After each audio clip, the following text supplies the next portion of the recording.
Hey guys, welcome to our channel. இன்னைக்கு வீடியோவில் நம்ம என்ன டாபிக் பற்றி பார்க்க போகிறோம்னா, இழந்த காதல் உங்களுக்கு திரும்ப கிடைக்காதா, எனக்கு ஒரு வாய்ப்பு கிடைக்காதா, அந்த வாய்ப்பு கிடைச்சா கண்டிப்பாக என் காதலை திரும்ப நான் மீட்டெடுப்பேன் அப்படின்னு நீங்கள் நினைக்கிறீங்க அப்படின்னா இதை நீங்கள் செய்யுங்க. 100% உங்களுக்கு இது வெற்றி கிடைக்கும். உங்கள் காதலில் இருக்கக்கூடிய பிரச்சனைகள் எல்லாமே தீரும். அது மட்டும் இல்லாமல் உங்கள் காதல் ஒரு புதிய தொடக்கமாக அமையும். அதாவது ஃபஸ்ட்டு நீங்கள் எப்படி ஒருத்தர் லவ் பண்ணீங்களோ, உண்மையாக இருந்தீங்களோ, அந்த பர்சன் எவ்வளோ அன்பு உங்களுக்கு கொடுத்தாங்களோ அதே மாதிரி அந்த காதல் திரும்ப உங்களுக்கு கிடைக்கும், திரும்ப துளிர்விடும். அதுக்கு இந்த மெத்தடை நீங்கள் ஃபாலோ பண்ணுங்கள். நம்ம வீடியோக்குள்ளாடி முன்னாடி நம்ம சேனலை நீங்கள் இதான் ஃபஸ்ட் டைம் பார்க்குறீங்கன்னா மறக்காமல் சப்ஸ்கிரைப் பண்ணிக்கோங்க. பக்கத்தில் இருக்கிற பெல் பட்டனையும் கிளிக் பண்ணிக்கோங்க. அப்போ தான் நான் போடுற வீடியோஸ் எல்லாமே உடனுக்குடன் உங்களுக்கு நோட்டிஃபிகேஷனில் வந்துக்கிட்டே இருக்கும். வாங்க வீடியோக்குள்ளாடி போகலாம். இழந்த காதல் உங்களுக்கு வேணும், அந்த நபர் தான் எனக்கு வேணும், இந்த காதல் தான் எனக்கு வேணும் அப்படின்னு நீங்கள் ரொம்ப ஸ்ட்ராங்காக இருக்கீங்க அப்படின்னா இதை செய்யுங்க. கண்டிப்பாக உங்கள் காதலில் உங்களுக்கு ஒரு வாய்ப்பு கிடைக்கும். கண்டிப்பாக இந்த பிரபஞ்சம் உங்களுக்கு உதவுவாங்க. இந்த மெத்தடை நீங்கள் எந்த டேயில் வேணாலும் ஸ்டார்ட் பண்ணலாம், எந்த நேரத்தில் வேணும்னாலும் இந்த மெத்தடை நீங்கள் செய்யலாம். இந்த மெத்தடை நீங்கள் செய்கிறப்போ உங்களுக்கு அந்த பர்சனுடைய ஃபோட்டோ தேவைப்படும்.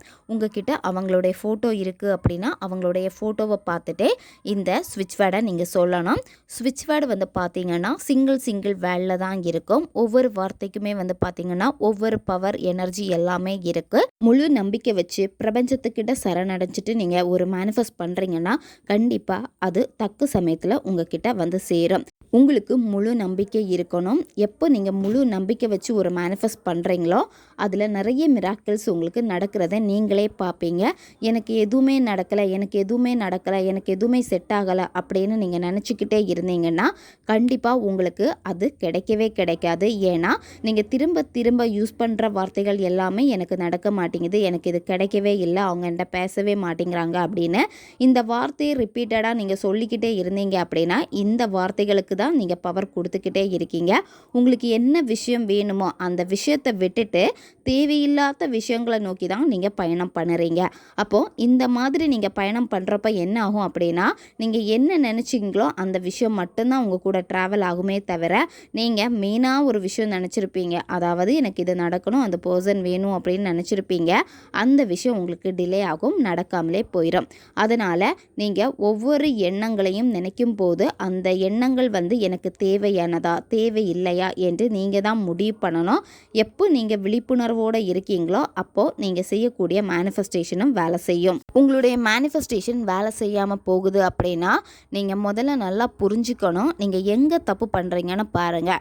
இப்போ நீங்கள் மேனிஃபெஸ்டேஷன் பண்ணுற சமயத்தில் மட்டும் பாசிட்டிவாக இருந்துட்டு மற்ற நேரத்தில் எல்லாமே நீங்கள் நெகட்டிவாக இருந்தீங்கன்னா கண்டிப்பாக உங்கள் மேனிஃபெஸ்டேஷன் வேலை செய்யாது.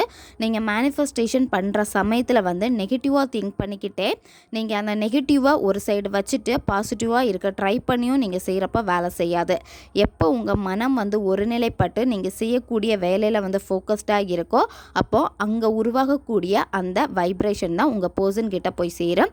அதனால் நீங்கள் எங்கே தப்பு பண்ணுறீங்க அப்படின்னு நீங்கள் பாருங்கள். அதே மாதிரி நீங்கள் ரிசல்ட்டை எக்ஸ்பெக்ட் பண்ணவே கூடாது. இன்னும் நிறைய பேர் பண்ணுற தப்பு என்ன அப்படின்னா மேனிஃபெஸ்டேஷன் பண்ணிட்டு இருப்பீங்க, அந்த சமயத்தில் போயிட்டு உங்களுடைய பர்சனுக்கு கால் பண்ணுறது இல்லை மெசேஜ் பண்ணுறது, அவங்க உங்களுடைய கால் பிக் பண்ணாமல் விட்டுட்டாங்க, இல்லை உங்களை பிளாக் பண்ணிட்டாங்க, உங்கள் மெசேஜை பார்த்துட்டாங்க ரிப்ளை பண்ணலை, இல்லை உங்கள் மெசேஜை பார்க்கவே மாட்டேங்கிறாங்க. இந்த மாதிரி இருக்கிறப்போ உங்களுடைய மைண்டு எப்படி வேலை செய்யும்? உங்களுடைய மைண்டு திரும்ப அவங்கக்கிட்ட பேசணும், ஏன் எனக்கு ரிப்ளை பண்ண மாட்டேங்கிறாங்க, இவ்வளோ நேரம் ஆன்லைனில் இருக்காங்களே அப்படின்னு சொல்லிட்டு தான் திரும்ப அந்த பர்சனை நீங்கள் சேஸ் பண்ணிக்கிட்டே இருப்பீங்க. இந்த மாதிரி இருக்கிறப்போ உங்கள் மேனிஃபெஸ்டேஷன் வேலை செய்யவே செய்யாது. உங்களுடைய எக்ஸ்பெக்டேஷன் எல்லாமே அதிகமாகிக்கிட்டே தான் இருக்கும். அதனால தான் ஒரு மேனிஃபெஸ்டேஷன் நீங்கள் பண்ணுறீங்க அப்படின்னா நீங்கள் நோ கான்டாக்ட் ரூலில் தான் இருக்கணும். அதாவது எக்காரணத்தை கொண்டும் நீங்கள் அந்த பர்சனை கான்டாக்ட் பண்ணவே கூடாது. நீங்களாக போய் கால் பண்ணுறீங்க, நீங்களாக போய் மெசேஜ் பண்ணுறீங்க அப்படின்னா அந்த பர்சன் சில நேரம் உங்களுக்கு ரிப்ளை கொடுக்குறாங்க, அதுக்கப்புறம் உங்களை கண்டுக்காமல் விட்டுறாங்க அப்படின்னா ஏன் திரும்ப மெசேஜ் பண்ண மாட்டேங்கிறாங்க, நம்ம திரும்ப மெசேஜ் பண்ணி பார்க்கலாமான்னு சொல்லிட்டு நீங்கள் மெசேஜ் பண்ணுறது, அவங்க அடுத்த மெசேஜுக்கு ரிப்ளை பண்ணலை அப்படின்னா நீங்கள் பக்கமாக மெசேஜ் பண்ணுறது நிறைய கால் பண்ணுறது இந்த மாதிரி நீங்கள் செஞ்சுக்கிட்டே இருந்தீங்கன்னா நீங்கள் தான் அந்த பர்சனை வந்து சேஸ் பண்ணிக்கிட்டே இருக்கீங்க. அந்த பர்சன் வந்து ஜாலியாக இருப்பாங்க. ஓகே, நீங்கள் தான் அவங்கள தேடி போய்கிட்டே இருக்கீங்க அப்படின்னு சொல்லிட்டு உங்களை கண்டுக்க கூட மாட்டாங்க. இப்படியெல்லாம் செஞ்சீங்க அப்படின்னா மேனிஃபெஸ்டேஷன் வேலை செய்யாத. மேனிஃபெஸ்டேஷன் வந்து எப்படி வேலை செய்யும் அப்படின்னா, நீங்கள் ஒரு விஷயத்துக்காக மேனிஃபெஸ்ட் பண்ணுறப்ப அந்த சமயத்தில் மட்டும் அதை நினச்சிட்டு மற்ற சமயத்தில் உங்களுடைய வேலைகளை வந்து ஃபோக்கஸ் பண்ணுங்கள், உங்கள் கரியரை வந்து ஃபோக்கஸ் பண்ணுங்கள். அடுத்து நான் வந்து இன்னும் எப்படி முன்னேறணும், என்னுடைய கரியரில் என்னென்ன நான் பண்ண போகிறேன்னு சொல்லிட்டு அதை நோக்கி நீங்கள் போங்க. இப்போ ஒரு விஷயம் வந்து நல்லா புரிஞ்சுக்கோங்க.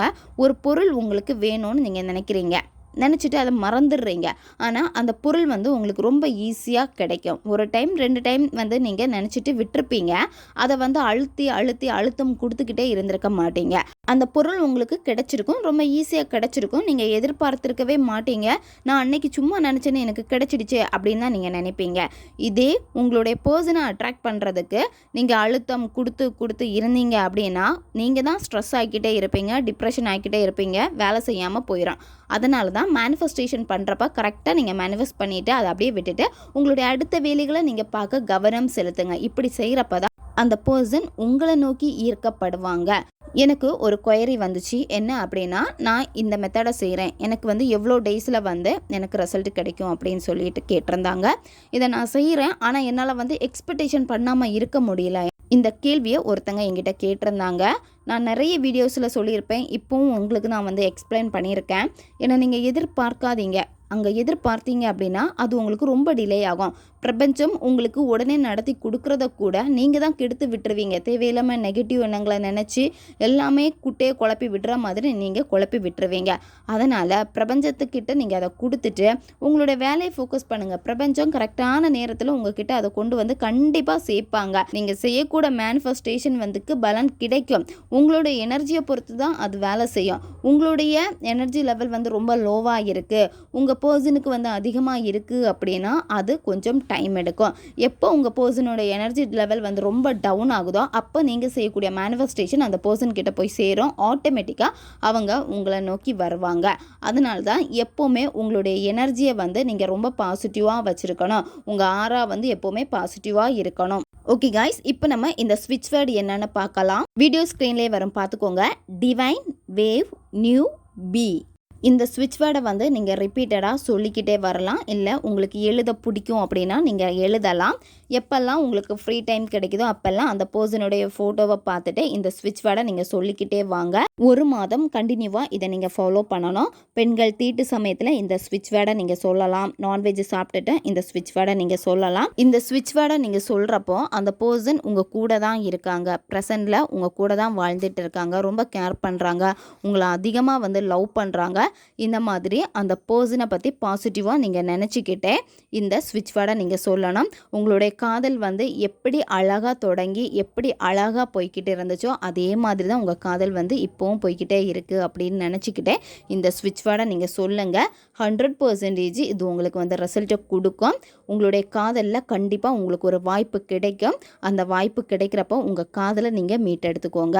கண்டிப்பாக ஒரு புதிய தொடக்கத்தை இந்த பிரபஞ்சம் உங்களுக்காக ஏற்படுத்தி கொடுப்பாங்க. ஓகே காய்ஸ், தேவைப்படுறவங்க இதை பயன்படுத்தி பாருங்கள். நம்ம சேனல் உங்களுக்கு பிடிச்சிருக்குன்னா மறக்காமல் சப்ஸ்கிரைப் பண்ணிக்கோங்க. வீடியோவை தேவைப்படுற உங்கள் ஃப்ரெண்ட்ஸுக்கும் மறக்காமல் ஷேர் பண்ணுங்கள். அவங்களுக்கும் இது உபயோகமாக இருக்கும். இன்னும் நிறைய வீடியோஸ் நம்ம சேனலில் அப்லோட் ஆகிட்டே இருக்கும். பக்கத்தில் இருக்க பெல் பட்டனையும் மறக்காமல் ப்ரெஸ் பண்ணி வச்சுக்கோங்க. அப்போ தான் நான் போடுற வீடியோஸ் எல்லாமே உடனுக்குடன் உங்களுக்கு நோட்டிஃபிகேஷனில் வந்துக்கிட்டே இருக்கும். அடுத்த வீடியோவில் சந்திக்கலாம். நன்றி.